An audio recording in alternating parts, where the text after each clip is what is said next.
Welcome to Gift of Life, the Organ Transplant podcast. These are the stories of those who have received, given, and who are waiting for the gift of life, organ transplantation. Now here's your host and heart and kidney recipient, BJ Odom. Welcome to the Gift of Life, the Organ Transplant podcast, where we explore the extraordinary world of organ transplantation. Each week we share inspiring stories and introduce you to remarkable individuals sharing their own transplant stories. Be sure to support the podcast by leaving a 5-star review and subscribing on your preferred podcast platform. Have a transplant story yourself you'd like to share, or have comments about the podcast? Love to hear from you. Just email us, giftoflifepodcast@gmail.com. Again, that's giftoflifepodcast@gmail.com. This is BJ Odom, and yeah, I'm the guy with more parts than a chicken nugget. My new book's packed with laughs, heart, and unbelievable true story of survival that you've heard me talk about right here on the Gift of Life podcast. Get your copy today. More parts than a chicken nugget. Available on Amazon. As we welcome you to episode 92. Our guest, Michael Adams, spent most of his life fighting just to breathe. What began as a childhood asthma turned into a cystic fibrosis diagnosis, countless hospital stays, and moments where the future looked incredibly uncertain. At one point, Michael was even read his last rites.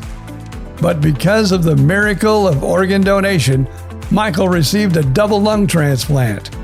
And today he's breathing freely on his own. This is a story about faith and the real life-changing power of saying yes to organ donation. I'm honored to share Michael's story, and he'll tell it all coming up next.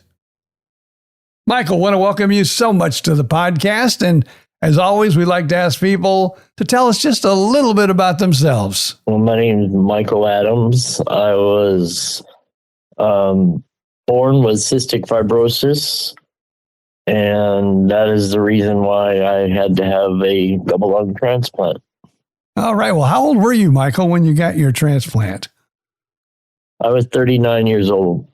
And where did it all begin? Obviously, as you said, with your disease, but when did you first find out, and how did it all, where was the beginning point? Well, over the years, growing up as a kid, a lot of hospitalizations, a lot of infections, pneumonias, and eventually led up to my lungs just deteriorating over the years. And in 2000, I went into the hospital, needed chest tubes because of a lung collapsing, and my lung function was down. And that's the first time lung transplant was even mentioned to me, that if I didn't get one, I probably wouldn't be alive in 2 years. So my doctor sent me to UCLA, and I actually got on their lung transplant program. But then things changed over the year, and my wife at the time, her insurance changed, and I had to go somewhere else. So I went to Cedars-Sinai and got on their lung transplant program.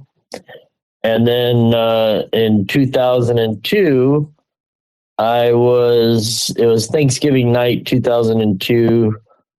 I was supposed to do Thanksgiving dinner, but I was on IVs. I was on 8 liters of oxygen. I was basically just a prisoner in my recliner.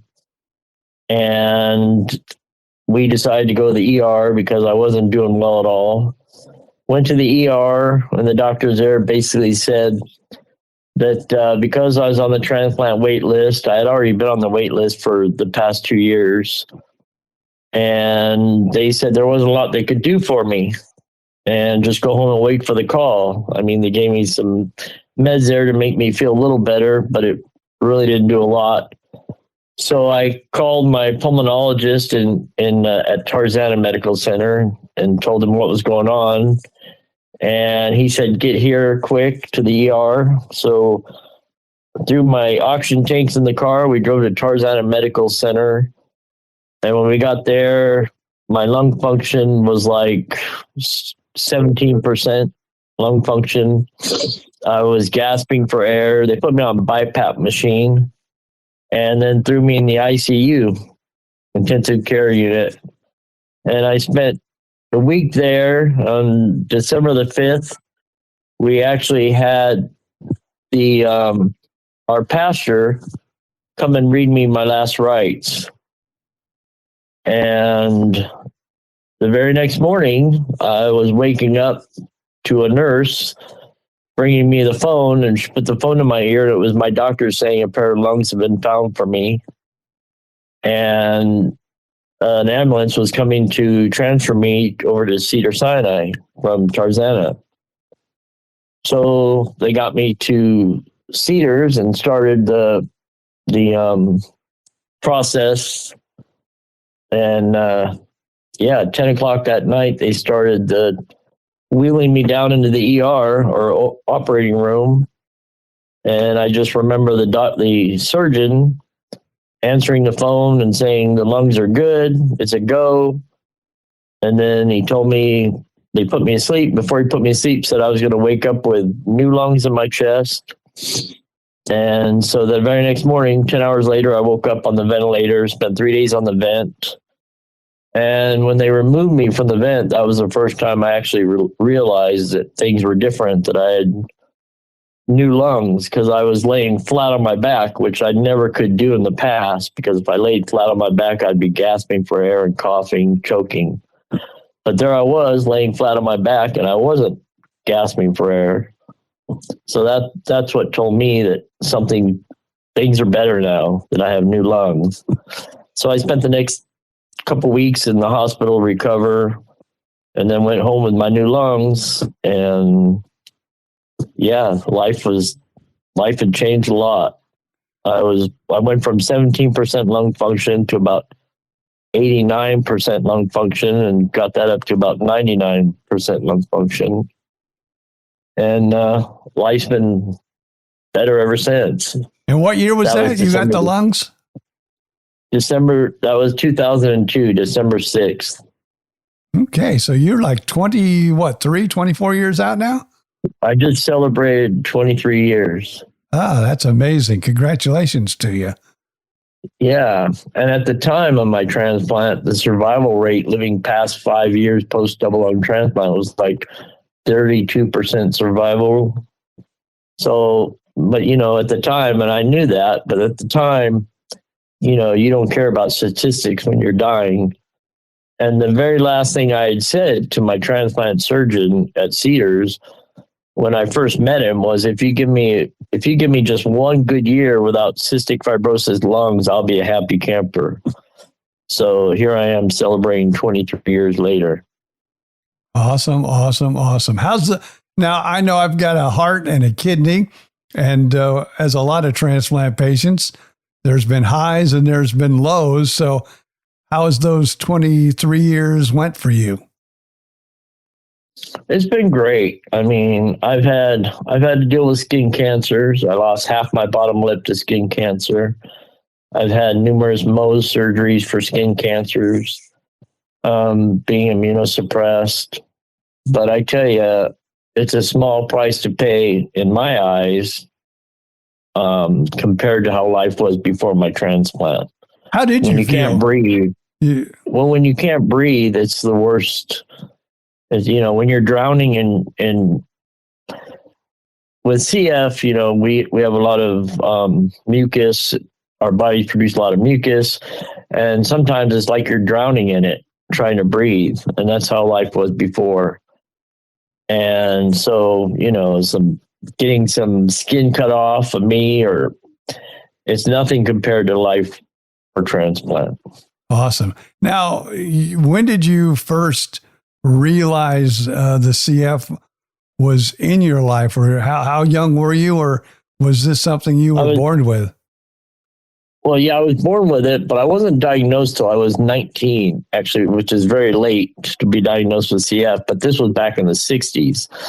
So it was a different time. Back then, they just treated me like I had severe asthma. That's what they were telling my parents. I had severe asthma. And the very first time I think I was put on, at 10 years old, I was UCLA, and they told my parents we were putting Mike on prednisone, told them how this drug was. It had a lot of side effects, great drug, but a lot of side effects. I was put in oxygen tents back then, which I don't even know what they use anymore, the breathing machines.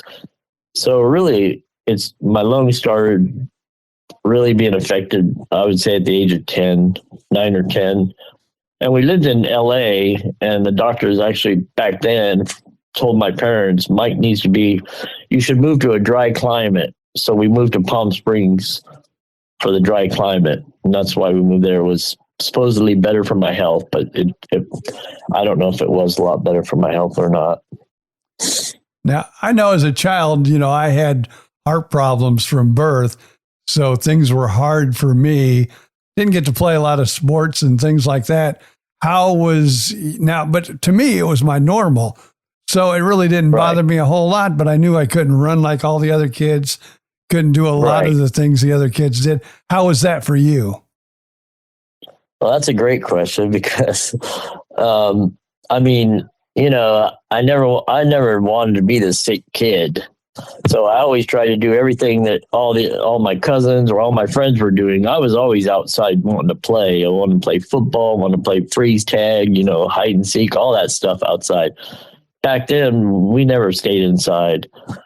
But my parents had a rule that I had to come in, and my aunts and uncles, that I had to come in and rest for a little bit and do a breathing treatment or such. But I didn't like, as a kid, just sitting there, coming in the house and sitting. So my aunt actually had a pool table in the back of her house, and I would go back there and get on a crate and hit balls on the pool table. So I became a pretty good pool player over the years. And I'll actually be competing in the World Championships again this February coming up in Vegas. Ah, cool. So, I still... I did baseball in school because, again, I didn't want to be the sick kid in school. So I did baseball. One time in the field, my dad had to come out there because I was gasping and choking and coughing, and he had to come out and basically carry me off the field because I didn't want to go off the field. But, I tried everything. I even wrestled in high school, which I was terrible, but I wanted to do it, just to show that I wasn't the sick kid. Yeah, I remember playing, because I was from Indiana originally, and basketball was, this sport in Indiana. Yeah. And I remember when I had an experimental surgery in 1968. And so the next year I was in junior high, and I played junior high basketball. But I remember I was far behind all the other kids and not a very good basketball player. But just to be on the team was, that was awesome for me. Yep. I played tennis. I became a pretty good tennis player. I would have my inhalers and do my treatments, but I could run around the court, for a little bit. But I enjoyed tennis a lot, and it helped me cough stuff out. And so, I was a pretty good tennis player also, but I haven't done that in a lot of years. Mm-hmm. Well, that's all cool. So what's the future looking like for you right now? It's looking great. I'm doing well, and my lung functions are good. I go to Cedars every 6 months for the checkups, and they check me out, make sure I'm doing well, make sure my lungs are good. And I do, for the past 20 years, I've been speaking for our different OPOs here in Southern California. For One Legacy, I started speaking in schools for them. Then I moved Diego area, and then started speaking for life sharing in high schools. And I would share with the students about organ donation, the myths about organ donation, and then I would share my story. And I've had people ask me, well, why would you speak to high school students about donating their organs? Well, this is where I would show my organ donor, my hero, the young man who saved my life, was a 15-year-old young boy named Torrey Howe. And when I was actually having the last rites read to me, he was on the phone to his mom in San Bernardino. Him and his buddy were on their bikes, and he asked his mom if they could ride their bikes to church choir practice. And her, being a strict mother, said yes, but go straight to church. So they rode their bikes to church, and Torrey had his red Ohio State cap on because that's where he wanted to go to university. And they were waiting on the steps, and a guy drove up in a truck and got out of the truck and yelled at Torrey that he's wearing the wrong colors and shot him 3 times. 15-year-old boy wearing a red cap was shot 3 times because it was a red cap. Oh, man. And so Leslie, his mom, came driving up to church, saw the commotion, and, you know, someone came up to her car and said, Leslie, you need to get to the hospital. Torrey's been shot. And at first she thought that wasn't very funny. You know, that's not funny. And then other people came up and said, Leslie, you need to get to the hospital. So she went with family members, waited at the hospital, and then she said 6 doctors walked out. She walked up to the doctor she thought looked the most important, said, I want to know about my son, Torrey Howe. And that's when they told her that I regret to inform you your son received a fatal gunshot wound to the head and he's now brain dead. And Leslie knew what that meant because she had an uncle who needed kidney transplant in the past. And so as soon as they mentioned brain death, she turned to the OPO that was there and said, how do I start the organ donation process? And 5 people received organs from Torrey, and I was blessed and fortunate enough to get his lungs.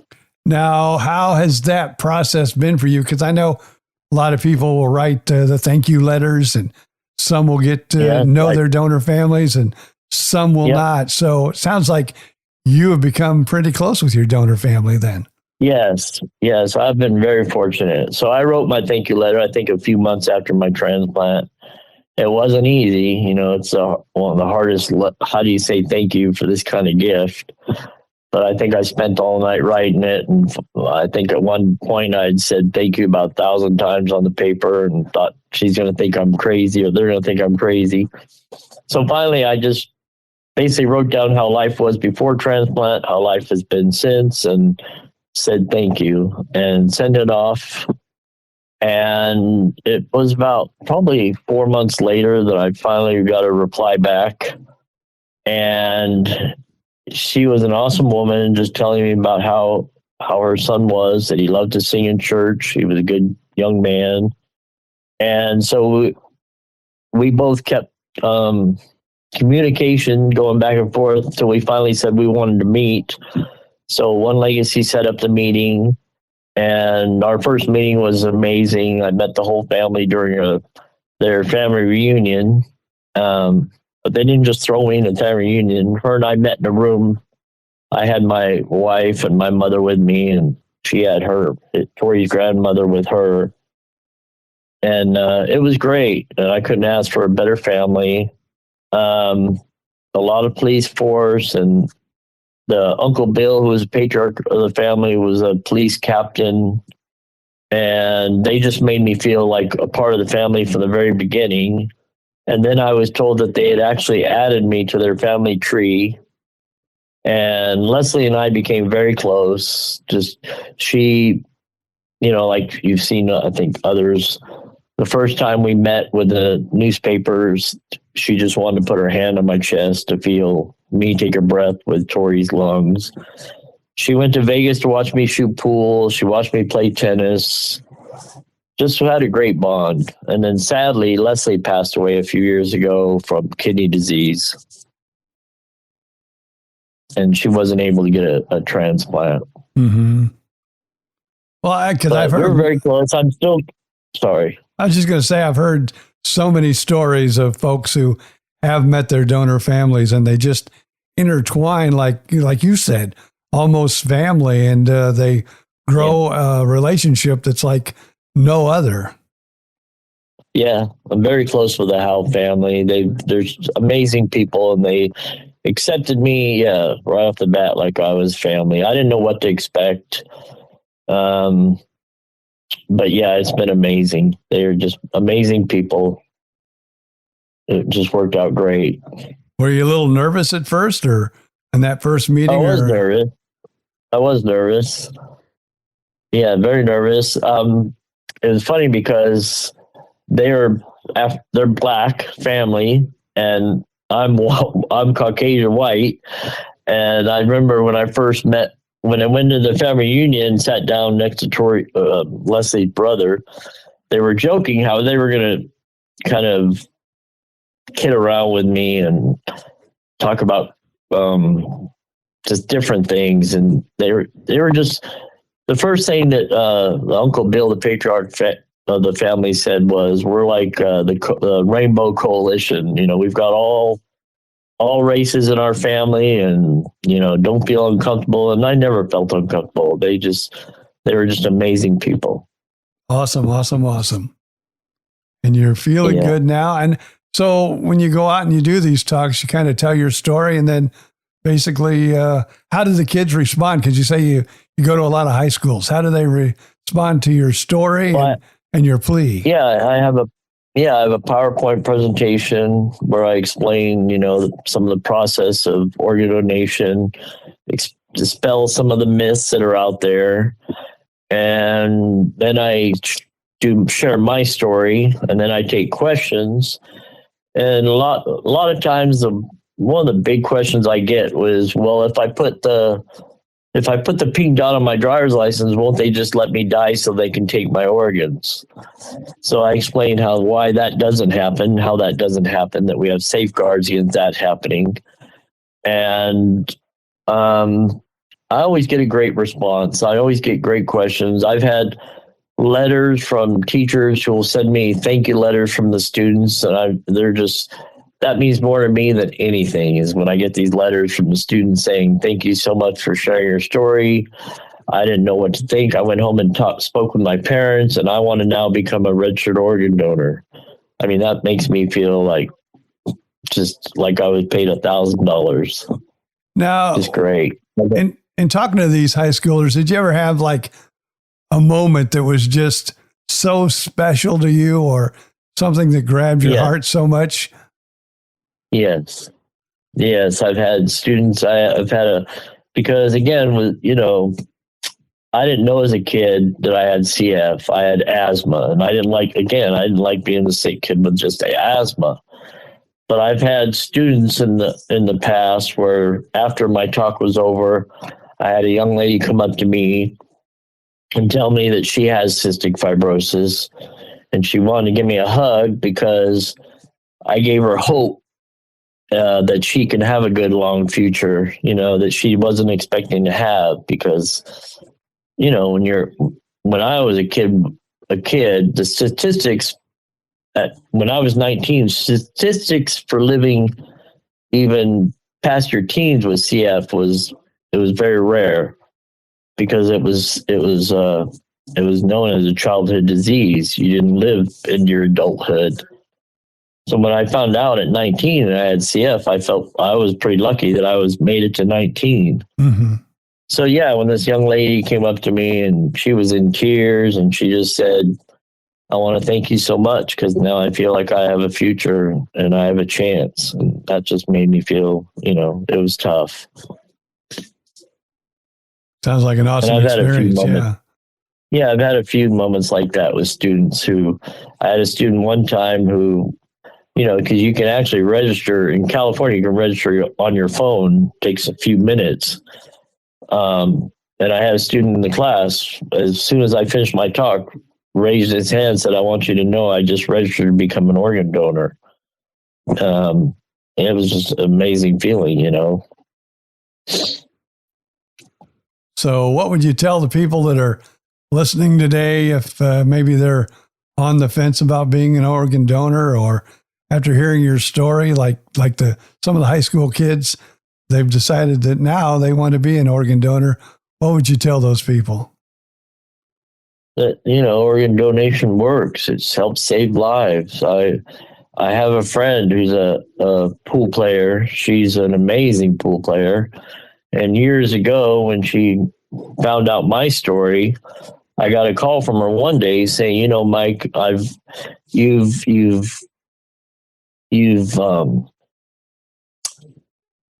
inspired me to want to donate a kidney to someone. And I was just flabbergasted to hear that from her. And I wasn't sure how serious she was. Well, just recently, last month or two, she posted that she became a kidney donor. She actually went and donated kidney. And that just made me feel like, wow. And, you know, she's doing well, and she's gonna help somebody who's been on dialysis. She'll help them get off of dialysis and live a good life. And yeah, I would just share with anybody that organ donation, you know, you can save someone's life or enhance the life of someone who needs a kidney or even tissue or corneas or whatever. But yeah, it works. And here I am 23 years later when I shouldn't be. And I've been given 23 bonus years because Tori's mom said yes to organ donation. And I'm kind of right there with you. I've had my heart now coming up in March. It will be 23 years. So congratulations to you. Before we let you go, anything we maybe missed or you want to really make sure that we talk about before we let you go here today? I could go on for days, but right now out here, I mean, I don't know. Yeah, it's just, I just feel blessed to be here. And again, it's because somebody, you know, on that day, worst day of her life, she chose to give of her son, and hopefully she wanted to help others, and she did. And that's why I'm here today, because a mother said yes to donate her son's organs. Well, Mike, appreciate your story, and thanks for sharing. And we always appreciate people, you know, calling in and giving us their story, because I think people along the way might be looking for lungs right now. When they hear a story like yours that you've been out for 23 years, it, like the other young lady, it gives them hope and, you know, makes them have the strength to fight on through. So really appreciate you for sharing. I've lost a lot of friends who weren't as fortunate as I've been. So, and that's another reason why I do what I do in the schools, because we need more, you know, we need more people saying yes to organ donation. Thank you so much, Michael, for sharing your incredible story with us today on the Gift of Life podcast. Be sure to join us each week for a new heartfelt episode. And if you have a transplant story, please email us, giftoflifepodcast@gmail.com. Again, that's giftoflifepodcast@gmail.com. Follow us on Facebook, and also don't forget to like and share this episode with family and friends, as we would appreciate your 5-star review on your favorite podcast platform. Reminder, my memoir, More Parts Than a Chicken Nugget, isn't just a medical story. It's a survival story filled with humor, hope, and heart. It'll make you laugh, maybe even cry, and definitely believe in second chances. Be sure to get yours today on Amazon. More Parts Than a Chicken Nugget. Another podcast you might enjoy is myself and former radio partner Bill Stevens. BJ and Bill, the podcast, all on the Podcast Playground Network. We want to thank them for making this podcast possible. Until next time, I'm BJ Odom. Thank you so much for being a part of our journey and reminding us all to appreciate each and every day and to treasure the extraordinary gift of life.